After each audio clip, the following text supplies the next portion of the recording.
Vous écoutez l'émission Il est écrit en balado-diffusion. Il est écrit, c'est un autre regard sur le monde et nous-mêmes à la lumière des pages de la Bible.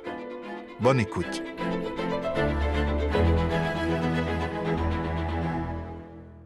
Il nous arrive tous de faire des erreurs et d'en subir les conséquences désagréables. Ce fut certes le cas avec notre personnage biblique, le patriarche que nous appelons Jacob. J'aimerais vous inviter à demeurer des nôtres aujourd'hui alors que je vais m'entretenir avec Rémi Ballet sur le fait que Dieu ne nous abandonne jamais. Bonjour et bienvenue à l'émission Il est écrit. Aujourd'hui, nous allons poursuivre notre conversation et nos échanges sur ce patriarche biblique qui s'appelle Jacob. J'ai avec moi celui que vous connaissez bien, le pasteur Rémi Ballet. Bonjour Rémi. Bonjour Patrick. C'est toujours un plaisir de converser, d'échanger sur différents sujets bibliques. Aujourd'hui, nous allons poursuivre notre conversation sur le patriarche que nous appelons Jacob.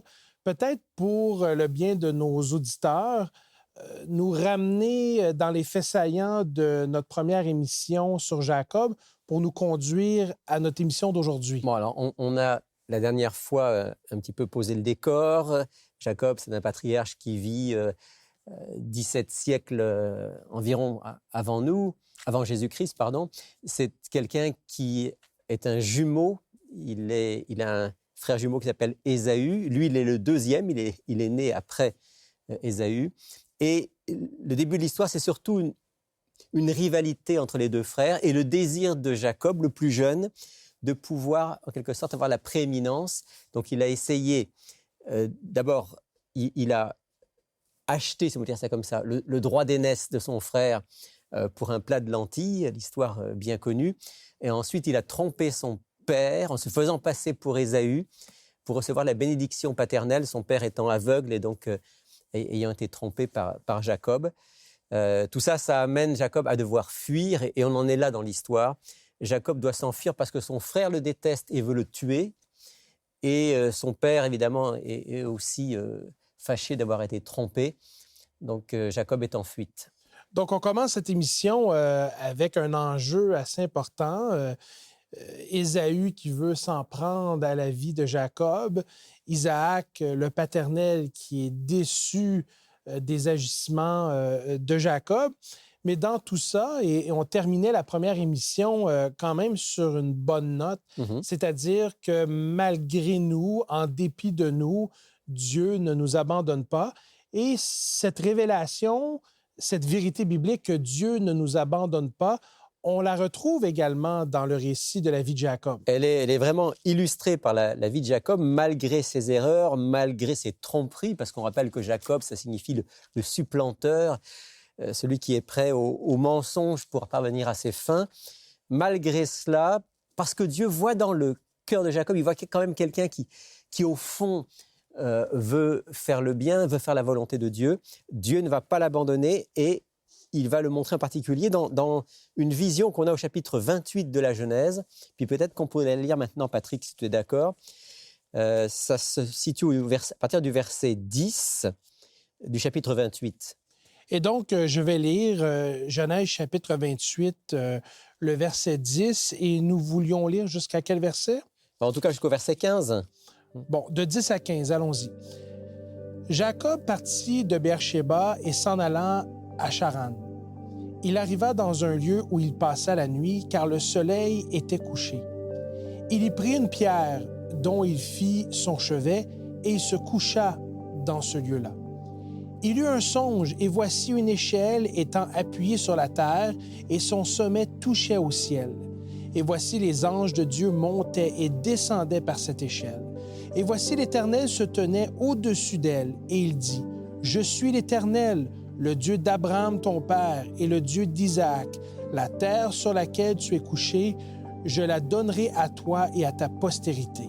Ta postérité sera comme la poussière de la terre, et tu t'étendras à l'Occident et à l'Orient, au Septentrion et au Midi, et toutes les familles de la terre seront bénies en toi et en ta postérité. Voici, je suis avec toi, je te garderai partout où tu iras, et je te ramènerai dans ce pays, car je ne t'abandonnerai point, que je n'ai exécuté ce que je t'ai dit. Ah, c'est la fameuse vision de l'échelle, avec ces anges qui montent et qui descendent. C'est comme un lieu, d'ailleurs que ensuite Jacob va appeler Bethel, la maison de Dieu, parce qu'il va prendre conscience que là Dieu lui a parlé. C'est comme un lieu où Dieu a choisi de se révéler à Jacob. Il a choisi de le faire en lui montrant que la connexion entre le ciel et lui n'était pas brisée. Parce que Jacob a pu se demander, après tout ce qu'il avait fait, et la réaction de son frère et de son père, il a pu se demander, est-ce que c'est fini entre Dieu et moi? Et Dieu vient vers lui pour lui dire, non, non, c'est pas fini, notre histoire commune se poursuit, et je veux, de manière particulière, te bénir. Des fois, Rémi, je ne sais pas si c'est ton expérience, il m'arrive de lire les récits bibliques, malgré moi-même, avec un certain détachement. Et je m'explique, bon, j'ai jamais eu le sentiment que quelqu'un voulait s'en prendre à l'intégrité de ma vie. Certainement, à différents moments, j'ai dû décevoir mon père. Mais quand je compare ma vie à celle de Jacob, jamais je me suis retrouvé dans une situation aussi désolante où il était confronté, certes, avec du découragement, peut-être même certains éléments de dépression situationnelle. Et on voit que Dieu se révèle à lui de façon très personnelle, de façon très intime, dans un désir de connexion pour lui dire, écoute, Jacob, malgré tout, je suis là pour toi. Puis ça, c'est certainement l'essentiel du message biblique. C'est que, heureusement pour nous, même si nous décevons Dieu souvent, lui nous aime toujours, il ne nous abandonne pas et veut toujours créer ce lien. L'échelle, c'est vraiment le symbole de cette connexion que Dieu veut recréer ici avec Jacob, qui veut recréer avec chacun d'entre nous. Et j'aime beaucoup l'image aussi des anges qui montent et qui descendent. On ne parle pas souvent des anges, mais quand même, la Bible les mentionne souvent. Ces êtres célestes qui sont là aussi pour être des messagers de Dieu et pour nous aider, nous soutenir dans les moments les plus difficiles de notre vie, comme c'était le cas pour Jacob. Et puis, d'une manière un petit peu prophétique, on peut dire que cette échelle, c'est aussi le Christ qui est venu faire ce pont entre le ciel et la terre en devenant, lui, homme parmi les hommes et en vivant une vraie vie d'homme pour nous montrer l'amour de Dieu et la justice de Dieu. En même temps, dans cette émission qu'on est en train de construire ensemble, je suis forcé d'admettre que, en quelque part, Dieu n'enlève pas toujours la conséquence de nos mauvaises actions. Absolument. C'est-à-dire qu'il demeure avec nous dans un esprit de pardon. Il y a certes une manifestation de sa grâce, sa miséricorde, mais Jacob est quand même, en quelque sorte, l'artisan de ses propres malheurs. Non, c'est vrai. Et on va le voir dans un instant qu'il va vivre beaucoup de choses difficiles. Il va goûter à la médecine dont il a fait profiter les autres. Mais avec l'assurance quand même très forte ici que Dieu lui dit « Je vais être avec toi, je vais t'accompagner partout où tu iras, tu vas revenir ici, là tu dois fuir mais tu vas revenir ici, j'ai un projet pour toi et même tes descendants vont occuper ce pays. » Puis il y a cette phrase extraordinaire « Toutes les familles de la terre seront bénies en toi et en ta postérité. » Ça, c'est certainement une allusion au fait que parmi les descendants de Jacob, il y aura un jour le Messie. La venue du Messie, la venue du promis. Christ. Absolument. Qui va réconcilier l'humanité au Père par sa vie, sa mort et sa résurrection. Donc Jacob fuit en Mésopotamie, il fuit, et ça c'est les conséquences de ses actes. Il va devoir vivre toutes les conséquences, mais en sachant qu'il n'est pas abandonné et qu'il est aimé de Dieu. Et des fois, ces situations-là qui sont plus difficiles, qui sont certes moins intéressantes, des chemins un peu plus tortueux, c'est des occasions de croissance personnelle. Jacob va grandir en maturité, même au niveau de sa dimension spirituelle, à travers ces situations. C'est toute l'histoire qu'on est en train de voir, c'est l'histoire de la croissance de Jacob, à travers ses erreurs, à travers ses péchés, à travers ses questionnements.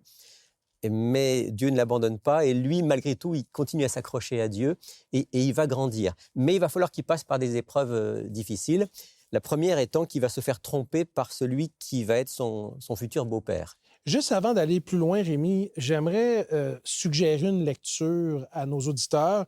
C'est un livre que moi-même, j'ai déjà lu et j'en suis convaincu, toi aussi, tu as Excellent. certainement Excellent. lu ce livre qui se nomme, plutôt qui s'intitule « Patriarches et prophètes ». Et j'aimerais encourager nos auditeurs à nous visiter au www.ilesécrit.tv pour commander ce livre « Patriarches et prophètes ».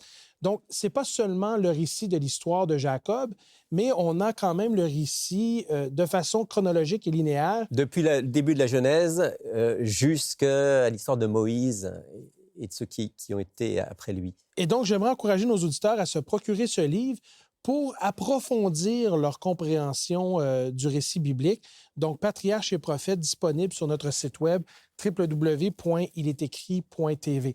Rémi, parle-nous davantage de cette situation problématique dans laquelle Jacob va se retrouver, où finalement il va récolter, selon le principe biblique, ce qu'il a semé. Oui. Alors, moi j'appelle ça le trompeur trompé. Lui vient de tromper son frère en se faisant passer pour lui auprès d'Isaac. Il arrive donc en Mésopotamie. Là, on lui a recommandé d'aller voir celui qui est son oncle. Il s'appelle Laban. Il va rencontrer Laban, il va rencontrer aussi ses filles et il tombe amoureux d'une certaine Rachel.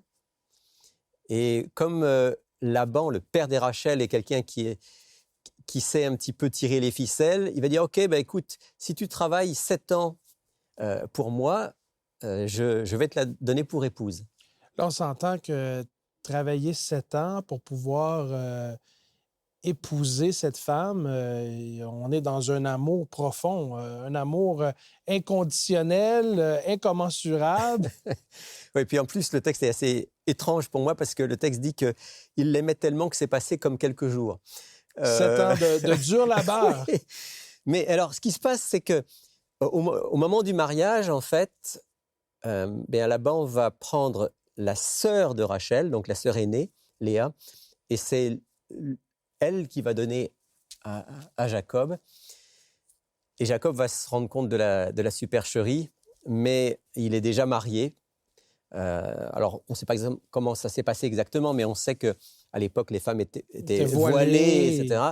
Il y avait donc tout un rituel. Tout le rituel qui allait avec. Et, la tromperie était possible. La tromperie était possible. Donc, notre ami Jacob, à son tour, est trompé.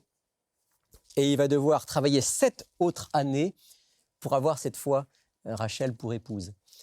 On voit à quel point d'abord Laban était quand même quelqu'un qui était rusé et trompeur, mais on voit aussi que parfois il faut apprendre les leçons à la dure, et là Jacob apprend à la dure ce que le mensonge et la tromperie peuvent provoquer dans des relations.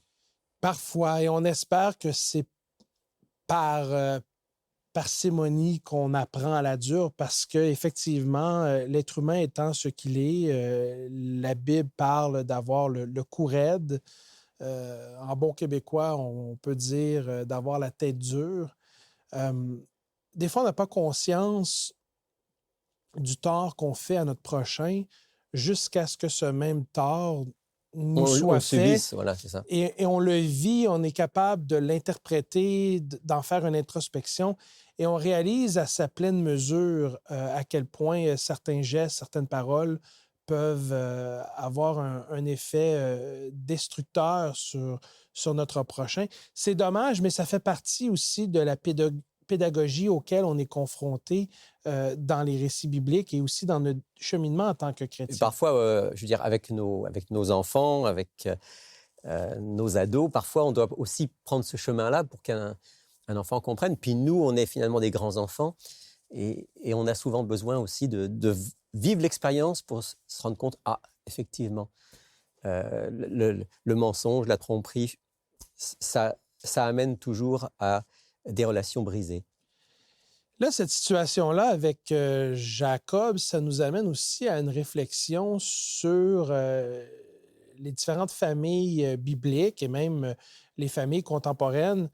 J'ai l'impression qu'on est devant une certaine dysfonctionnalité, là. Complètement. D'ailleurs, Complètement. Jacob avec le beau-père, je ne sais pas à quel point moi je serais de bonne humeur avec le beau-père s'il m'aurait fait ce coup. Et là, il se retrouve aussi dans des multiplicités relationnelles. Voilà. C'est assez particulier.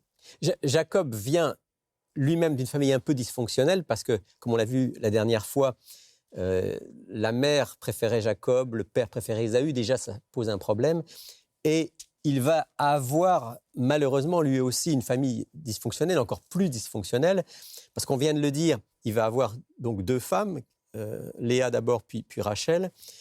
Va s'ajouter à ça le fait que à un moment, comme elles n'arrivent pas à avoir d'enfants, elles vont lui donner, ce qui était une coutume de l'époque, hein, une concubine, une servante à travers laquelle elles vont avoir des enfants. Ça serait presque l'équivalent aujourd'hui des mères porteuses. Hein. Sauf que c'est quand même c'est pas juste une mère porteuse qui ensuite disparaît, c'est quand même une concubine qui reste. Donc il va se retrouver avec 2 femmes, 2 concubines, 12 garçons, et un imbroglio incroyable dont on a un tout petit aperçu. Si on lit par exemple, Patrick, on peut lire au chapitre 30 de la Genèse, les premiers versets, par exemple les versets 1 à 9 du chapitre 30, si tu veux bien lire ça. Et donc, nous lisons dans Genèse chapitre 30, les versets 1 à 9. « Lorsque Rachel vit qu'elle ne donnait point d'enfant à Jacob, elle porta envie à sa sœur. Et elle dit à Jacob, « Donne-moi des enfants ou je meurs. » La colère de Jacob s'enflamma contre Rachel et il dit, « Suis-je à la place de Dieu qui t'empêche d'être féconde? » Elle dit, « Voici ma servante Bila.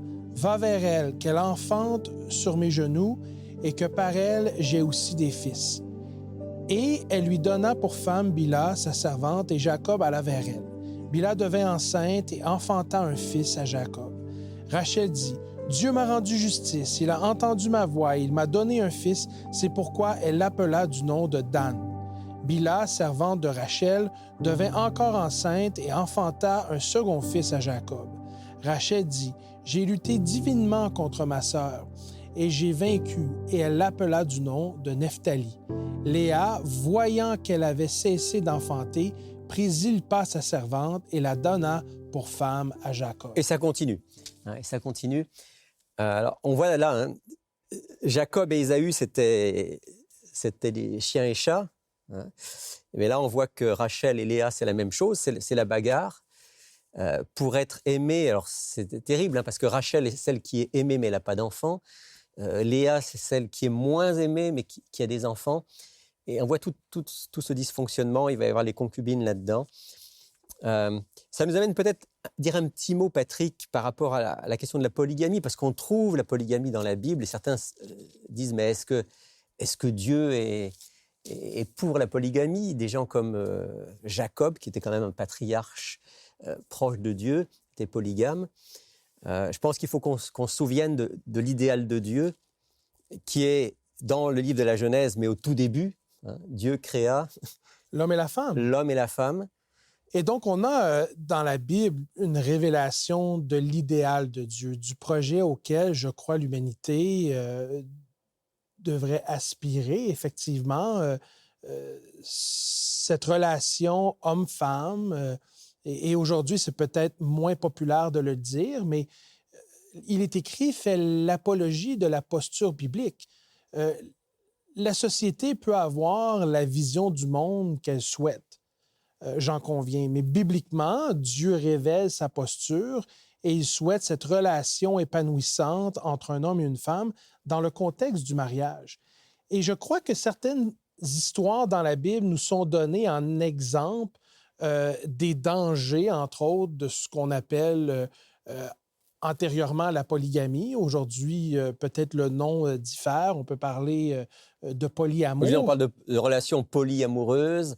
Ouais. Mais en même temps, quand on regarde le récit biblique, on est obligé d'admettre que Dieu donne certains bénéfices. Il parle justement de bénir l'union entre l'homme et la femme, d'être au milieu d'eux et d'amener un niveau de paix qui vient seulement de lui dans le contexte du mariage et du couple tel que l'idéal biblique nous est présenté. C'est important de rappeler justement que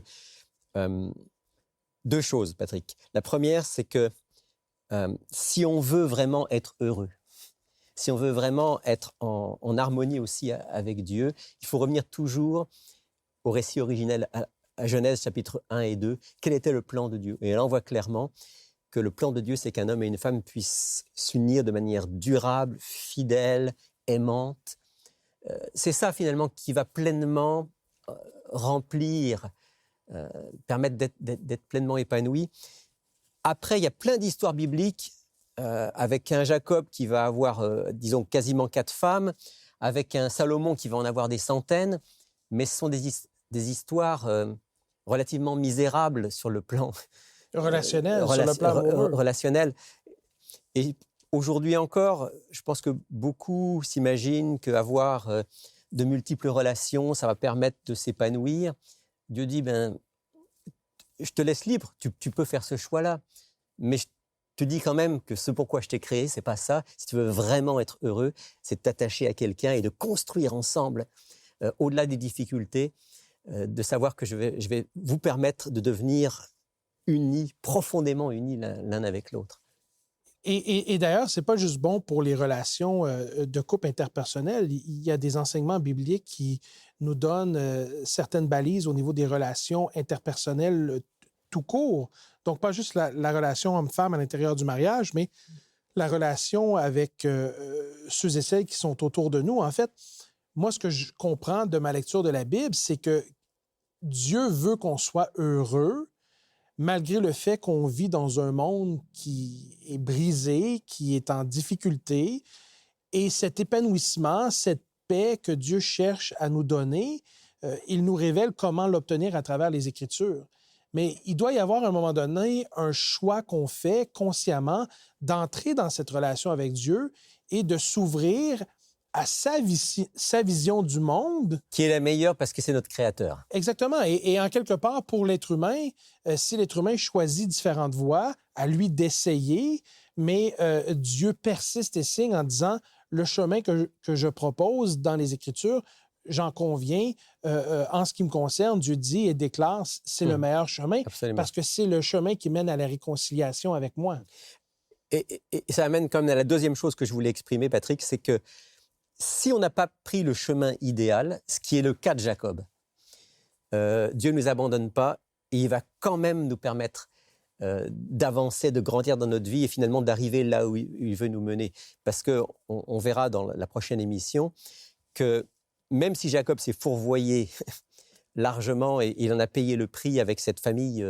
assez dysfonctionnelle, encore une fois, Dieu ne l'a pas abandonné et il va même, au bout du compte, accomplir le projet de Dieu qui est que dans cette région du monde naisse un peuple qui est le peuple de la relation avec Dieu, le peuple d'où viendra le Messie. Rémi, j'aimerais te remercier d'avoir été avec nous aujourd'hui pour partager davantage sur la vie de Jacob. J'aimerais rappeler à nos auditeurs de visiter notre site web ilestécrit.tv afin de se procurer ce livre qui contient le récit de l'histoire de Jacob, patriarche et prophète, d'un auteur que j'affectionne tout particulièrement. Rémi, aurais-tu la gentillesse de conclure ce segment d'émission avec une prière? Avec plaisir. Cher Père du ciel, tu nous as rappelé encore aujourd'hui à quel point, lorsqu'on s'éloigne de tes conseils, lorsqu'on s'éloigne de tes lois, lorsqu'on s'éloigne des enseignements de ta parole, on peut parfois en payer chèrement le prix. Aide-nous, Seigneur, à accepter aussi parfois les conséquences de nos erreurs, mais à ne jamais lâcher ta main parce que on sait que pour nous, comme pour Jacob, tu veux continuer à nous bénir et tu veux qu'on puisse finalement trouver le chemin de la vraie vie et de la vie éternelle. C'est la prière que je te fais pour Patrick, pour moi-même et pour tous ceux qui nous écoutent en ce moment. Au nom de Jésus. Amen. Amen.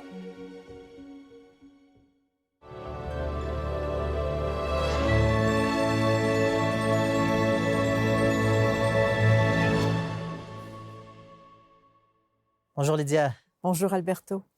Donc aujourd'hui, j'ai entre mes mains un livre qui est bien aimé, bien apprécié. Tout à fait. Patrick a mentionné, pour pouvoir lire et découvrir davantage l'histoire de Jacob, Ouais. écrit par Ellen White. Donc, Pas seulement Jacob. Pas seulement Jacob, certainement. On en a pour 700 pages de Exact. lecture. Donc, le titre du livre est Patriarche et prophète, Oui. écrit par Ellen White, le même auteur Un qui a auteur, écrit oui, Jésus-Christ. très apprécié ici. Voilà. Donc, qu'est-ce que tu pourrais nous dire concernant le livre? Ben, mis à part le fait que c'est une brique, Oui. mais ça couvre, on comprend mieux quand on sait la durée que ça couvre. On va de la Genèse à peu près jusqu'à la fin de la vie de David. Oui, du roi David. Donc, oui. il y en a beaucoup de matériel là-dedans. Mhm. Puis, il y a tous les personnages bibliques qu'on apprécie, Moïse, Abraham, tout ça, Oui. tous ces patriarches. Oui. Et donc, on retrouve leur histoire et on apprend leurs traits de caractère, les choses qui, finalement, c'est des leçons que nous, on peut appliquer dans notre vie aussi. Mhm. Et comme tous les livres qui sont écrits par Ellen White, ce sont des livres qui sont faciles à lire, qui sont très instructifs aussi. Donc, quelqu'un qui va aller plus loin. En tout cas, moi, j'ai rien à dire. Moi, j'encourage les gens à le lire. Donc, on a cette combinaison entre mieux connaître les histoires, les patriarches, les événements qu'on retrouve dans les livres de Moïse, chez les rois, donc notamment le roi de David, mais aussi on a le côté pratique. Voici qu'est-ce que moi je peux faire aujourd'hui concrètement pour pouvoir améliorer ma relation avec Dieu, ma relation avec les autres personnes et dans d'autres aspects de notre vie. Puis c'est un livre qu'on vend pour la grosseur et la qualité, si tu veux, du livre, qui est assez bon marché parce qu'il est 26 $ plus les frais de poste. Donc, moi, j'encourage les gens à se le procurer. Oui, c'est un livre à lire et relire. Oui. Vous pouvez commander l'offre de la semaine sur notre site Internet ilestécrit.tv ou par téléphone au 514-729-3515 ou encore 1-866-729-3515. Voici également notre adresse. Il est écrit Casse postale 99, succursale Rosemont, Montréal, H1X 3B6. Il est écrit, c'est beaucoup plus qu'une émission sur une variété de sujets bibliques. C'est également une équipe qui souhaite être à votre disposition pour répondre à vos questionnements qui concernent la Bible. Et donc, nous vous invitons à communiquer avec nous via notre site web au www.ilétécrit.tv. Nous vous encourageons également à nous suivre sur nos diverses plateformes de réseaux sociaux, Facebook, YouTube et Instagram. Mais j'aimerais quand même vous rappeler, il est écrit, l'homme ne vivra pas de pain seulement, mais de toute parole qui sort de la bouche de Dieu. Cette émission a été préparée par l'équipe d'Espoir Média Québec. Laissez-nous vos commentaires, questions et suggestions sur iletécrit.tv. Si vous avez apprécié ce balado, partagez-le.